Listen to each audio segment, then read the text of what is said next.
People talk about buying properties below market value. I don't know if everyone understands and know what that exactly means. What does that even mean? So let's first define what market value is before we say below, right? What is market value? So the market value of the property is the price of the property, what it would generally sell for between a willing buyer and a willing seller. Of course. However, there are certain guidelines that sort of give an indication of what that market value is. So these can be determined by either your estate agent providing input into what this could be, or the property being officially valuated. So there are different ways that you determine or establish the market value of the property. So once that is determined, where you as the investor then make your money is if you can come in and buy the property below what the property is valued at, right? I see. That is what we mean when we say buy below market value. It means that, for an example, this property is worth 500,000 or is valued at 500,000, and you then acquire it for 400,000 rand. This is what we mean when we say you make your money when you buy. Because what this means is, using the same example, take for example, the property is valued at 500,000, you are buying it for 400,000. Generally, the market, the agents, the banks, everybody agrees that this property is worth 500,000. Yeah, exactly. What this means is that that extra 100,000 rand is what we call equity. It's yours. Because if you then sell the property the next day, you can make the profit of 100,000 rand clean. So that is why it's so important that when you're buying properties, you look at what is the market value and try and acquire it below market value. Yeah, I like how you put it. Why it's important to buy below market value as a property investor.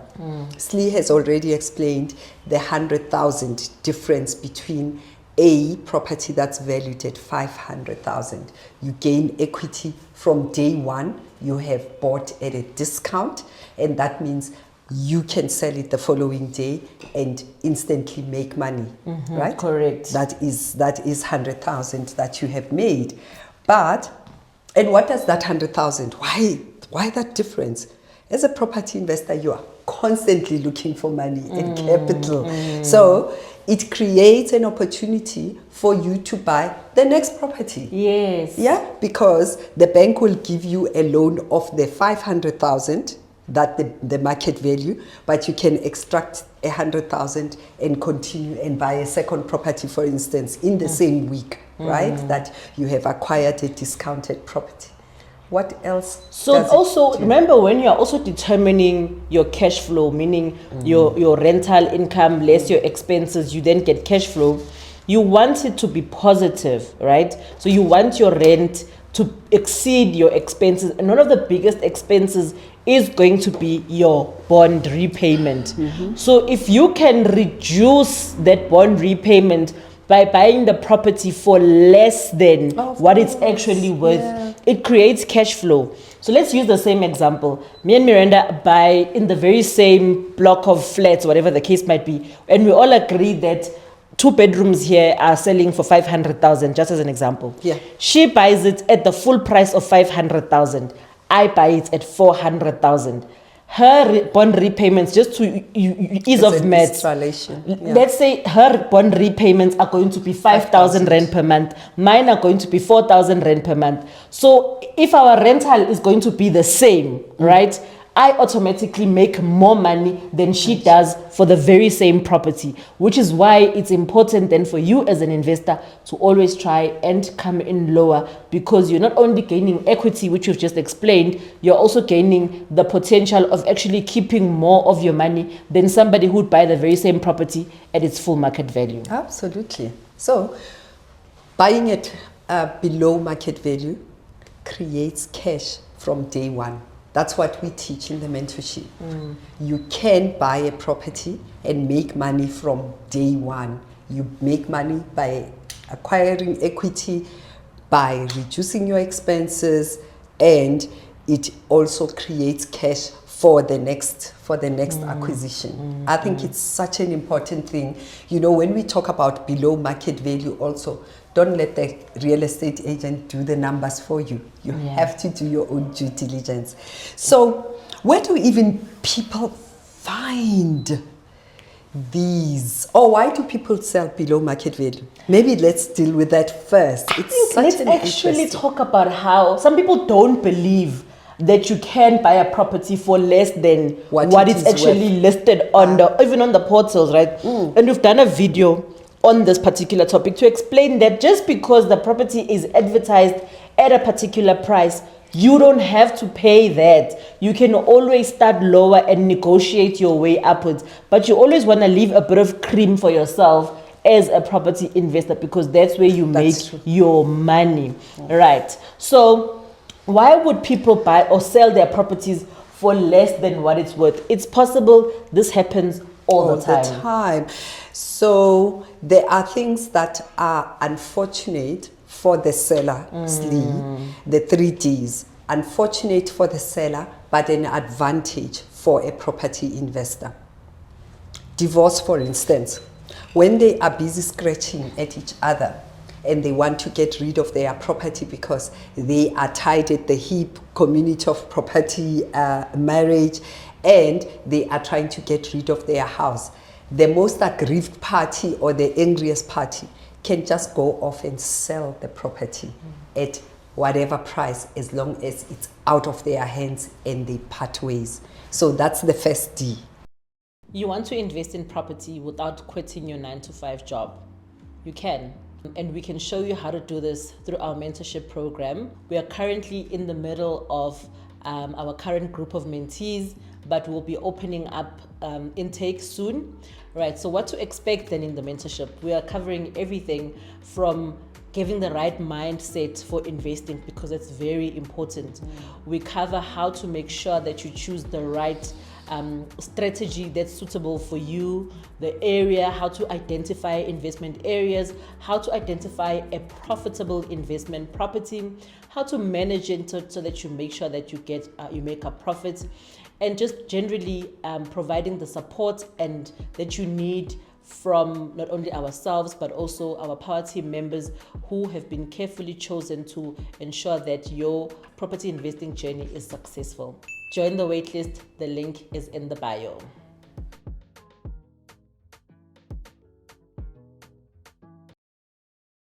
You want to handle the second D? The second one is death.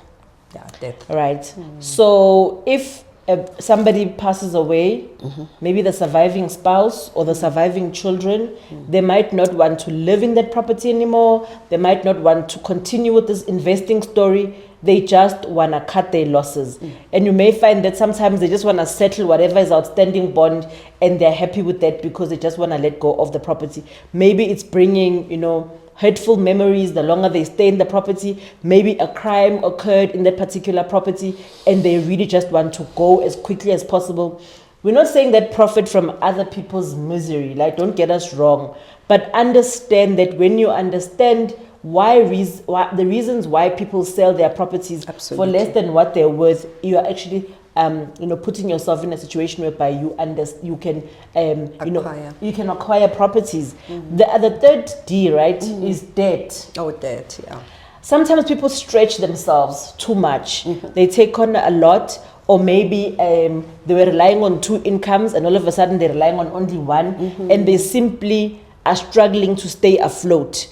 So you as an investor, you can then basically acquire that very same property because maybe they just want to sell it. And even the banks understand that sometimes people run into financial trouble and they don't really want to be auctioning properties and all those things. That's not their game. So they even have programs where they help people who are distressed to actually sell their properties. So this is actually something that happens a lot more often than you would believe. So those were the 3 Ds: death, divorce, and debt, right? That's what makes some properties marketed below their actual value. But there are other circumstances, of course, where sellers are selling just to get rid of the property. Sometimes when they have got or when there are council problems. The municipality. The municipality problems. Or, actually, when the rates and taxes have superseded the amount that the seller can pay, you can negotiate and say, I'll settle your 250,000 with the city of Joburg, and I'm taking it out of your hands, and here's some cash. And the person will be just happy to get out of there. It is part of debt, but we're just showing you what a council issue can be so distressing. And you find, there was that one other property, didn't you find it with the Eskom had it cut the electricity? Yes. The owner owed almost 800,000 in municipal bills. Exactly. So the Eskom had been cut a long And time water. before, and water. So that the person has got no chance. You're just like, this is what I'm offering you. Let me take it out of your hands. Yes, That's how you get it. No, that's definitely one of the ways. Sometimes you may find that maybe the owner or the seller did some illegal construction, but you know what you can do to rectify the situation in a quick and easy way, right? That's true. So you can scare that seller and say, this is you're gonna be in big trouble. Yeah. If they come, can't do it, you know that this thing here, just do this, and this thing is sorted. But these are just some of the negotiating tactics that you can use to get somebody to acquire. Or maybe they know that they've done this illegal structure and now they want to get out of it. This happens all the time. But if you know what the process is and how you can fix that problem, that can be an opportunity for you to negotiate as well, to negotiate, right? Especially if you are a cash buyer. So as a cash buyer, it creates a lot of leverage for you, which is why it's important. If you've got a house, maybe that's paid up, get it financed, sit on that cash, because when you're coming, you say to a person, I can buy cash. That also allows the person to agree to a lower offer because they know that this is a guaranteed sale. It's going to be quick in and out. Unlike them taking a chance on a buyer who still needs to get a bond, that's going to take a long time. If you're coming and saying, listen, I've got the money, I can wire it tomorrow, you are all of a sudden negotiating at a different rate than somebody who's going to say, okay, let me sign the offer, give me 2 months to apply for finance. After 2 months, they're declined. Now you've wasted more time and you start the process again with a new buyer. So sellers, especially desperate sellers, want to sell as quickly as possible. And if you've got cash, you are in a very fortunate position that will allow you to be able to score below market properties. The last one. Relocation. Let's talk about relocation. I love relocation. Remember the 59 that moved to the US? Were they 49 or 59? I'm not sure what they did with their properties. But sales like that can create an opportunity in a way that you have never known. A few years ago, we were here when the new democracy came, and there were desperate sellers who were all moving to Australia, who have since moved back to South Africa. Those situations are absolutely key situations. I told you about a friend of mine who bought a farm. The Scottish lady that was selling it had lived in South Africa for over 30 years, but when her spouse died, she felt isolated here because all her family was up in the UK. Yeah, so she moved back. She moved back to the UK, and she was just selling. It was unencumbered. There was no bond. There was no mortgage. They had owned the farmhouse and the farm for a very, very long time. So she was just looking for a sale. She was old. And she was going to retire back in the UK. So look out for opportunities like that if you're looking for property below market value. Jumping on to look out for that. How then do we find these below market value properties? You can look anywhere. Some of them are listed on the main portals that you can search online. Sometimes it's about keeping your ear to the ground and looking at places, finding out what's happening in your neighborhood or in the areas that you're invested in. Network with other investors because they might be willing to share opportunities, which is what we do as part of the Khumo Wealth Academy. Also networking with agents in your area that can also lead you to be able to identify properties that are below market value. We go into it a lot in the mentorship to explain where exactly to look, how to negotiate with agents, etc. So we can't cover all of that in that video, but this is something that is very, very important for you as an investor to understand how to buy market value, even if you're buying it for your own home, because if you are able to get it, your property at a discount, you are able to pay off your bond a lot quicker, and you're able to build significant wealth a lot quicker as well. So now that we've had these insightful conversations and we want to be able to bring this to more people, right? So the best way to find out more about, the programs that we run, our workshops, we've got live events that we do, and we also have a mentorship program. Please subscribe to our mailing list. The list will be, the link will be in the description below. And if you want to get more videos like these, we'll be sharing more over the next couple of weeks. Please make sure that you subscribe to our channel and switch on the notification button.